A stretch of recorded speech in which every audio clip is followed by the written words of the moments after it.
Ема е много умно дете и всички колеги много я хвалят, но поведението й... Ема! Едно време какви деца имаше. Съсипаха тая държава. И въобще няма да играе, вие сте... гати! Странното семейство! Аз съм Колю Лудя. Ковшейката съм аз. Искаш аз съм червената шапчица? Да?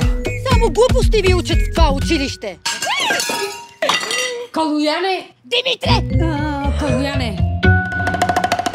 Ами ние сме инфлуенсъри. Смисъл? Бе, търсим гъби. Да. Ти нещо да не си объркала приказката, а?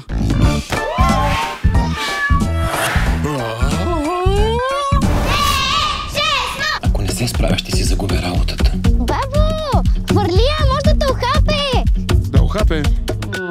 Може, какво ще правим без баба ти? Цяла чаша с сопали. Отвратителен. Ти да ме отровиш ли искаш? Я дай тук тая анкета да видиш какво става сега. Керанче. Ама керанче, няма меранче. Нали знаеш книгата Шоколандия?